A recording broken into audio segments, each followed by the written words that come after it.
Hello and welcome to Ukraine Today. We're on location here in the western Ukrainian city of Chernivtsi at the Meridian Czernowitz 2015 Poetry Festival. Joining me today in our studio is Christian Weise. He's a translator of Ukrainian literature into German and also an historian. Christian, many thanks for joining us here. Yeah, thank you to be here on Ukraine Today. It's our third day of the festival. You've been here since the start.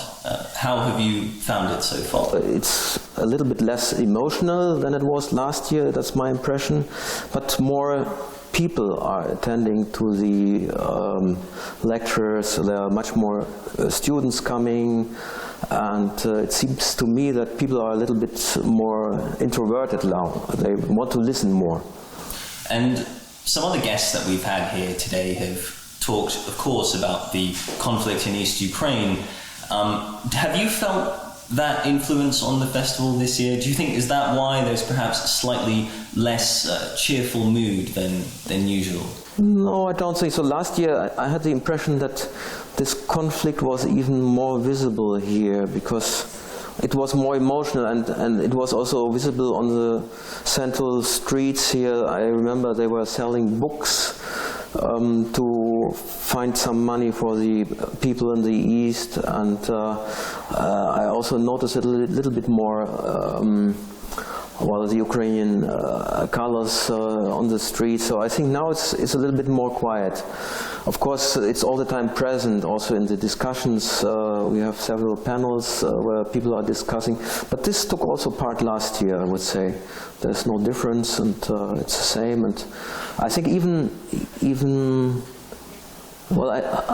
I know a little bit better this Ukrainian scene, and I think from the Zhadan, I would think he was visiting the East several times now. The prominent Ukrainian poets and writers. Yeah, and also the two photographers who are taking here part, Alex and Tetiana, they also visited with Zhadan and other authors, writers, poets, the East. But I think there are also these young poets, they are just coming here from Chernivtsi, and I think they did not visit the East now.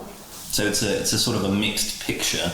Yeah. I wonder if one difference between this year and last year is the fact that perhaps we could characterize it by saying that last year the war was very much in the foreground, whereas this year it's in the background. Yeah. So I think there are some events here. There has been one event here, in fact, where the title was War Against a Backdrop of Culture and Culture Against a Backdrop of War.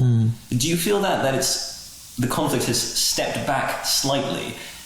In fact, it's still present, but in a different way, in a less direct way, perhaps, than last year. Yeah, it's usual daily life, I would say, because all the time something new happens, and in the first moment we react directly, emotionally, but then it becomes daily life, and of course the politicians and also the people who are maintaining this ideological war, they cannot give always new wood or material to the fire, so that's very difficult, and people are living their daily life, and it's present in the same way as the old history and memories in these Western Ukrainians are more present, and people will not forget it, and they have relatives who were wounded or died there, and I also know some people who died there,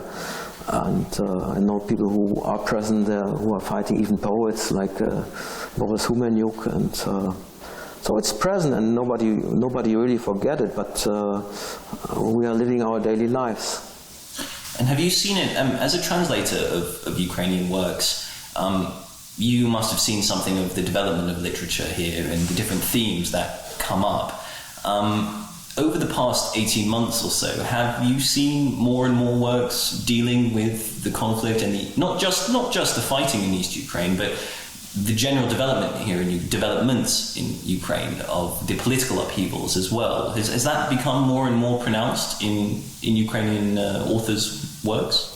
Of course, the whole literary market is reacting to that. So I already saw maybe half a year ago that Joko Prochasko from Lviv was translating Ernst Jünger in den Stahlgewittern. Of course, poets like Jadin, about whom we talked, he's all the time, almost daily, writing new poems, and also poems concerning the war situation, that people are, especially the young people, not the old people. The old people are still continue to live there, but the young people are just leaving their homes, and probably they will never go back either to Eastern Ukraine or to Crimea, and so this is present, and I think maybe it produced some kind of melancholy, and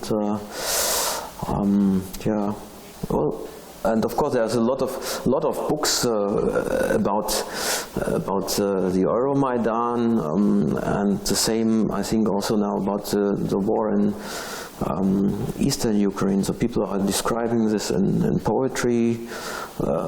Also different young poets, women poets are writing poems about it. I've seen Lyubov Yakimov was writing something, Igor Pomerantsev was, no, not, Bolshazonsky was translating into Russian. What about, I want to talk about women perhaps in particular a little bit.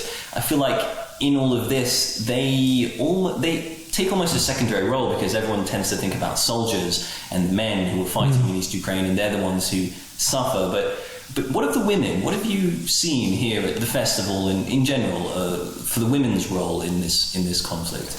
In general, the women are much more listening than men. Men are not so inclined to look so much inside and to develop your soul or insight. And women are more interested into literature and feelings. And also when some good poets, men are writing about that, and the same when women are writing about that. But I see that women in Ukraine are very much taking part in this, what men are doing, and they play a very important role. So yesterday I was talking with a young author from Lviv, and this role, especially Galician women are playing, but maybe especially in general Eastern European women are playing. They are very important. It seems as if they are in the background, but then in fact they are very often the boss. So I think this is what women are saying and deciding. This plays a great influence for the man. Finally, if I could just ask, one thing that Igor Pomerantsev mentioned to us was that how he went to see some soldiers in Kharkiv, and they were traumatized, and it's very difficult for them. I wonder if you see in the future for Ukraine how the culture, I wonder what you think, how will the culture develop as a result of these traumas, and everything that we're living through at the moment will surely cast a very long shadow over Ukrainian culture. Yeah, of course, it's just one more stone in this game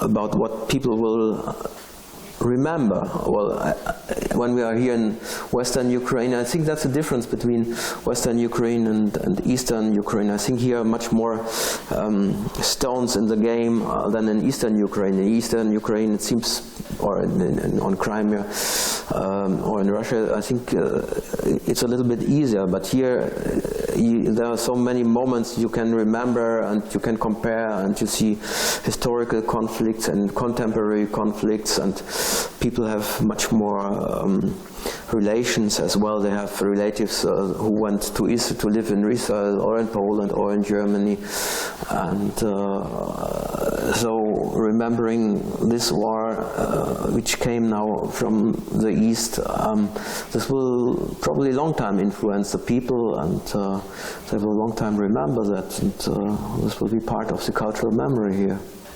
Christian, many thanks for joining us here in the Ukraine Today studio. Yeah, thank you for being here too. This has been Raheem Rahimtullah with Christian Weise at the Meridian Czernowitz 2015 Poetry Festival here in Chernivtsi. You're watching Ukraine Today.